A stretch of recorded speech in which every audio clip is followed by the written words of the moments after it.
Hi, this week's video is going to be a little bit different than the normal furniture flip. This week we're going to be doing some quick and easy DIY Christmas gifts that everyone will love.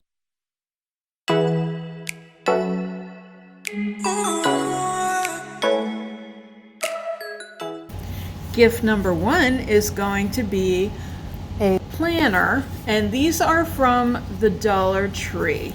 So naturally we're not going to leave it like this. We're going to do a little zhuzhing. So we're going to start by removing this little label. I normally do their journals, but they were out of them. Maybe just the one store that I stopped at. I might have to go to the other one to see if they have some.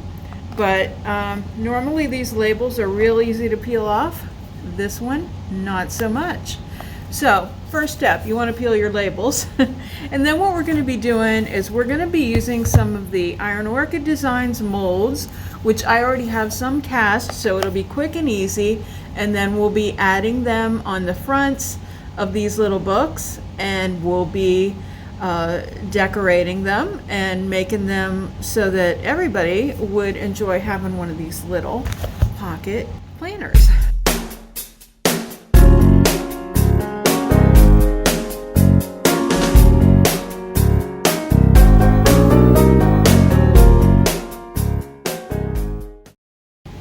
Okay, well that didn't really go as planned, but sometimes things don't. So they were really hard to remove. The heat gun was helpful, but it also started some of their plastic coating to come up.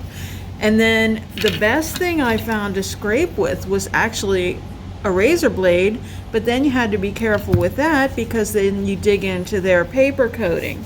So none of them are good, in my opinion.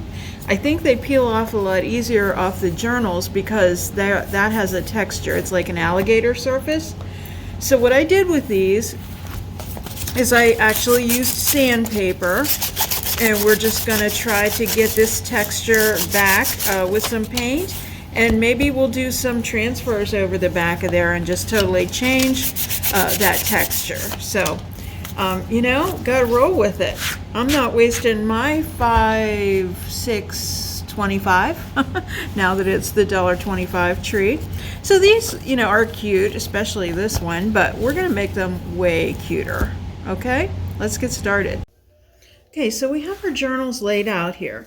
Like I said, I poured some molds previously, and we're going to do some different things with them. So you've seen plenty of videos, both myself and other artists doing amazing casting resin. So you can always check back with some of mine if you need to. So check out this little thing from Wish. I think this is so cool. So good glues to use for this are E6000 or tacky glue or Tight Bond Thick and Quick or wood glue. Any of them are good. But this you just put in there. You put the tube in there. This will work for toothpaste too. I got it from Wish. And you just turn it and it pushes up the glue slowly, and it keeps your tube from getting ruined. And also what I like about it is you can lay it on the table then, and you don't have to worry about your glue pouring out. So I'm just putting a good bit of glue close to the edges on here, and I may also add some wood glue in the middle. So I'm just doing this around the edges.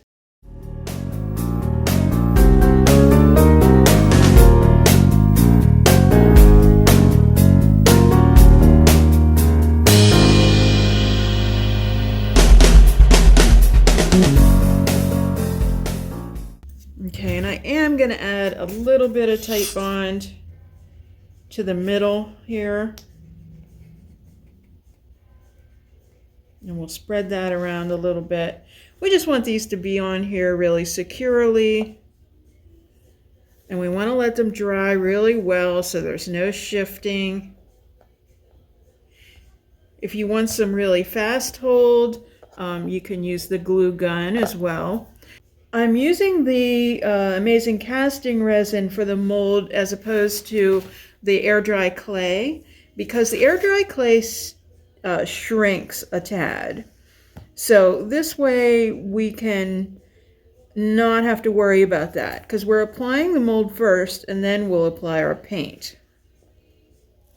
You can use a little tape on there if you want, but these are just going to be on a flat surface, so I don't anticipate any problems with them shifting or anything, or if they were up and down, then they might shift downward. So we're just kind of centering that one as best as possible. And same thing here, we'll just kind of spread this glue around. I don't really want to put my fingers in the E6000. Some of them, now we're going to be changing this. We're going to take away their 2023. But when you have a smaller, this one's kind of cool because it's giving me a grid. This is real easy to make placement. But when you have a smaller mold, then you move it down, and then we'll put something here that says 2023, one way or the other.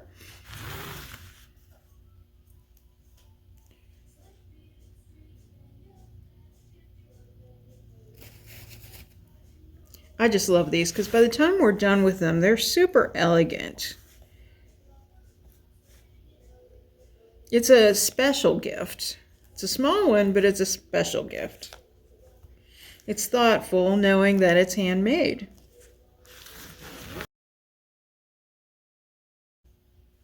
Okay, this is a pretty big butterfly. And I want to kind of get it away from this edge so that it's easy to open.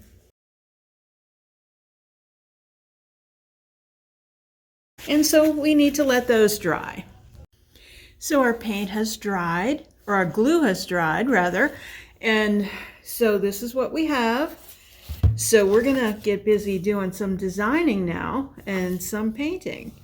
So we want to pick the feel, the colors, and the papers that we're gonna be using on these. So let's start with our butterflies.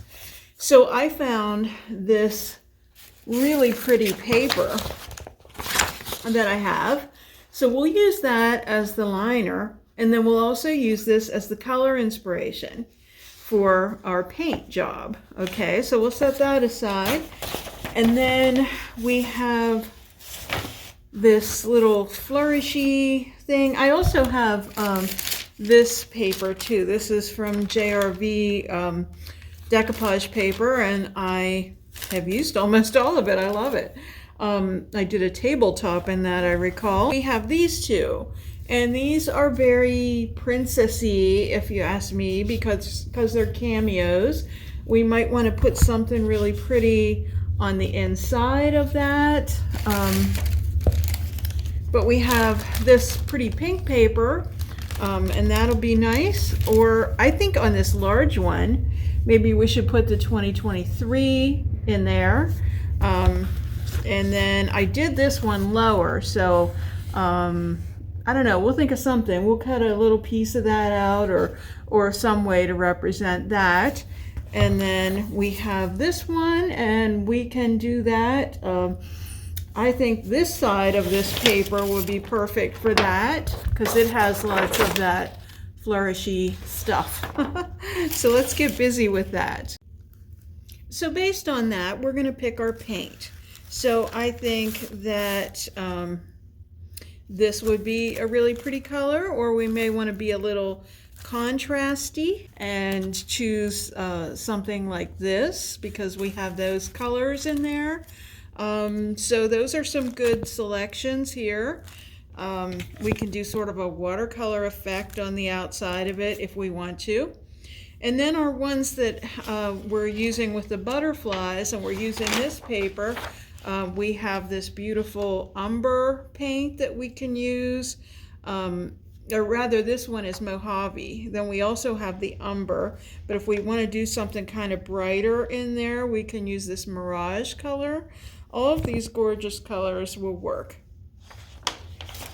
Careful with these pages. Again, it's a Dollar Tree journal, so we're going to make it look high-end, but you have to kind of take into account that it's not the best quality, but it will be by the time we're done with it. But so just be careful. Some of those pages are not apart. So Okay, so we're going to take the tiniest detail brush here, and we are going to go along these edges. These are the kinds of details that make the difference. Now, these colors wouldn't be bad to leave on the inside of this one, but I'm used to just painting that out, so that's what we'll do. Try not to get any on your white paper because we're going to be gluing our decoupage paper on there, and it's always good to have a nice white background so that your design shows up.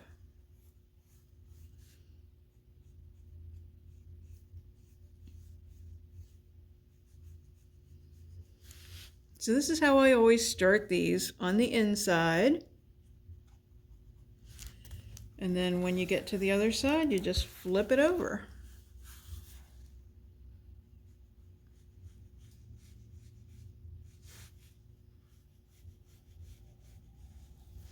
And if you didn't get any paint on your liner, then you're all good.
Check out the Brocante or the Brocante transfer set from Iron Orchid Designs. This pack of designs is going to help our little planners come to the next level. We're going to correct those little surface issues in the back and just make them so cute. I take an old stamp pad in a vintage brown color and just take it off the edges to give it a little vintage photo appearance. And here's what the backs of them look like. And here's what the fronts of them look like now with those transfers on them. I'm taking my granddaughter's little watercolor set here and just lightly putting some color in with a wet brush.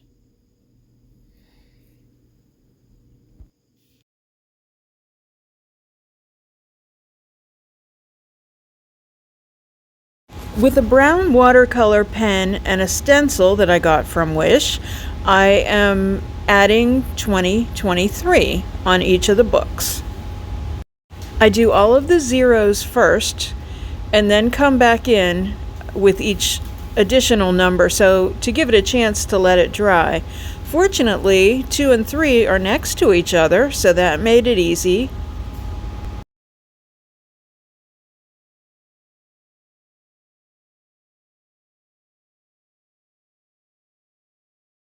Next, I take some bronze gilding wax and I go around the details on the molds.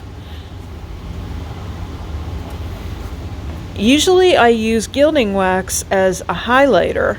In this case, I'm using it as an antiquing wax because it has a brown tone to it, and I'm also going to use some Dixie dirt in the color charcoal.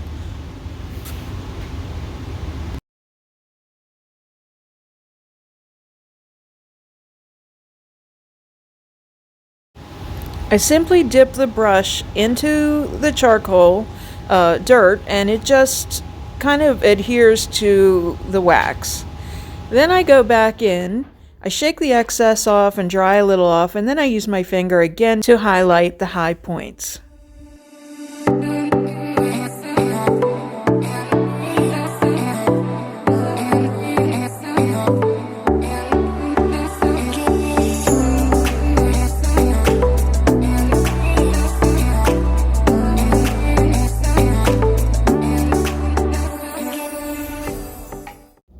Next, we add a ribbon in the spine so that it can be used as a placeholder. Ideally, you should put it underneath your decoupage paper, but I wasn't thinking that far ahead. So we're going to make do and kind of put it down in that spine. We can open it up enough that there's some room in there. So that's what we're going to do. And you just measure a piece that's a little bit longer than your book, because you want enough to tuck in and you want enough to hang down so that people see it, so they know that what it's for. And actually, I think I'm going to use a little drop of E6000.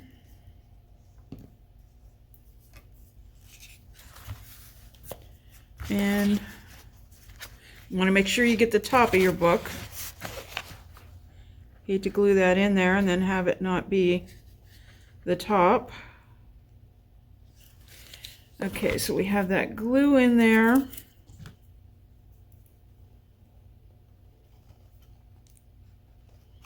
And we're just going to use something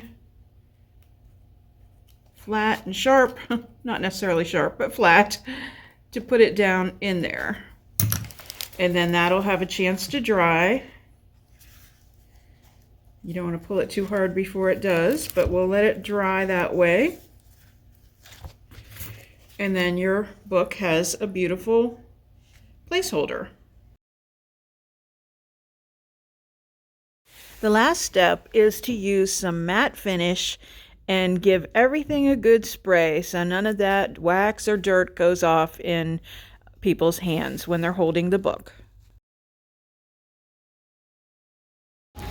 I love how these turned out.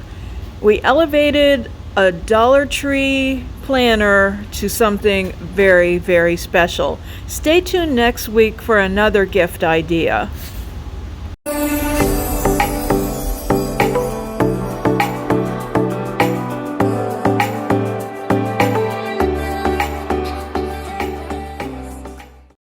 Thank you so much for watching today. If you like this video, how about giving it a thumbs up and also share it with your friends? If you haven't subscribed, you'll want to do that so you don't miss anything. Visit us at LiVintageDecor.company, and on Instagram we're LiVintageDecor, and on Facebook we're LiVintageDecor Altoona. Stay well.